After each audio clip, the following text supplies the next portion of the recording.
শেখ হাসিনা সবসময় চাইতো যে বাংলাদেশের সাথে যদি ইন্ডিয়ার খেলা হয় তো ইন্ডিয়া যেন জিতুক। তো হ্যালো বন্ধুরা, তোমরা কেমন আছো? আশা করি ভালো আছো।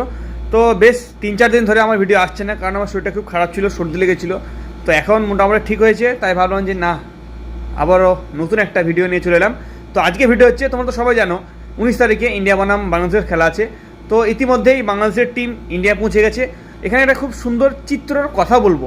বাংলাদেশ টিম ইন্ডিয়া পৌঁছে গেছে, আর ইন্ডিয়ার দর্শকরা, ইন্ডিয়ার টিম ম্যানেজমেন্ট তাদেরকে সম্বর্ধনা জানিয়ে, তাদেরকে স্বাগতম জানিয়ে তারা ফুল দিয়ে তাদেরকে বরণ করে নিল। সুন্দর একটা কাজ দেখলাম যে না, ইন্ডিয়ার দর্শক বা ইন্ডিয়ার টিম ম্যানেজমেন্ট, বিসিসিআই ম্যানেজমেন্ট তাদেরকে হোটেলে ঢোকার সময় মানে ফুল ছিটিয়ে তাদেরকে স্বাগতম করে নিল। আমরা মানে ইন্ডিয়ার দর্শক, ইন্ডিয়ার সরকার, ইন্ডিয়ার জনগণ, ইন্ডিয়ার সরকার সবসময়তেই বাংলাদেশের পক্ষে আছে, বাংলাদেশকে সবসময়তেই ভালোবাসে, বাংলাদেশকে সবসময়তেই সবসময় বন্ধুত্ব সম্পর্ক বজায় রেখে ইন্ডিয়া চলে। কিন্তু বাংলাদেশের কিছু কিছু লোক আছে যে ইন্ডিয়াকে মানে উল্টোপাল্টা মন্তব্য এসে বলে, ইন্ডিয়া নাকি তাদের দুশ্মন, ইন্ডিয়ার টিম নাকি তাদের দুশ্মন। মানে এটা কারণটা কি বাংলাদেশের জনগণরাই ভালো বলতে পারবে। তো যদি তোমরা দেখে থাকো আমার ভিডিওটা, তো অবশ্যই কমেন্ট বক্সে জানাবে। মানে ইন্ডিয়ার কিছু কিছু কাজ নিয়ে বাংলাদেশের কিছু কিছু দর্শকের মানে খুব ক্ষোভ থেকে থাকে ইন্ডিয়ার উপর। 19 তারিখে শুরু হতে যাচ্ছে ইন্ডিয়া বনাম বাংলাদেশের ম্যাচ। এই যে 19 তারিখে শুরু হতে যাচ্ছে টেস্ট ম্যাচ, এই ম্যাচ নিয়ে বাংলাদেশের দর্শক বা বাংলাদেশের ফেসবুকে যারা ভিডিও কন্টেন্ট ক্রিয়েটার, ইউটিউবার, তাদের মনে যে এত কনফিডেন্ট, তারা বলছে যে আমাদের বাংলাদেশ হারতেই পারে না। এই ম্যাচটা ইন্ডিয়ার বিরুদ্ধে ম্যাচ, প্রচুর পরিমাণ তাদের কাছে বিশ্বাস রয়েছে যে আমাদের বাংলাদেশ টিম জিতবে 100% গ্যারান্টি। সেটা আমাকে বলছে। আমার এখানে আশেপাশে অনেক বন্ধু তারা বলগা করছে বা তারা বলছে, অনেকেই বলছে। তো তাদেরকে আমি জিজ্ঞেস করলাম, আচ্ছা এত কনফিডেন্ট কেন বাংলাদেশের টিমের উপর, যে তোমাদের এত বিশ্বাস কেন?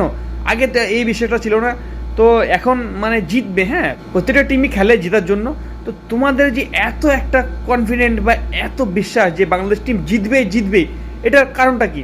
তো তারা বলছে, দেখো আগে মানে শেখ হাসিনার সরকার ছিল, আওয়ামী লীগ সরকার ছিল।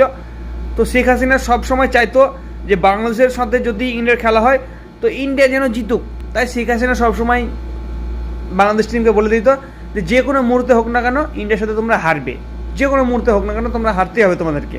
তো এটা আমাকে বলছে। তো আমি বললাম, ভাই যদি এটাই হয়ে থাকে তাহলে পাকিস্তানের সাথে জিতলো কেন? তো বলছে পাকিস্তানের সাথে তো জিতবেই, কারণ তারা এখন আজাদ হয়ে গেছে। মানে বাংলাদেশের টিম এখন স্বাধীন হয়েছে, নতুন করে আবার স্বাধীন হয়েছে।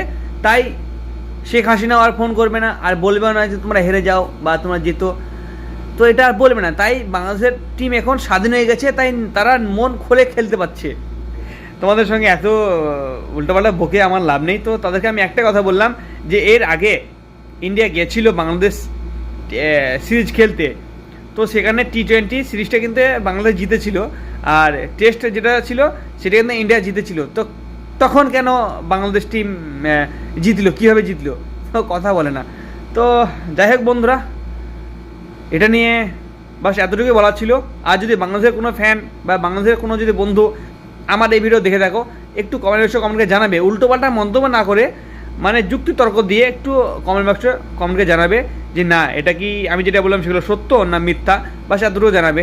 তো চলো তাহলে আজকে ভিডিও এই পর্যন্তই। আর আমার এই ভিডিওর মধ্যে যদি কেউ নতুন করে হয়ে থাকো, অবশ্যই পেজটাকে ফলো করে সাথে থাকবে, কারণ আগামীতে খুব সুন্দর ক্রিকেটের আপডেট আসছে। আর 19 তারিখের আপডেট অবশ্যই দেবো। চলো তাহলে আজকে ভিডিও এই পর্যন্তই। ততক্ষণের জন্য টাটা, বাই বাই।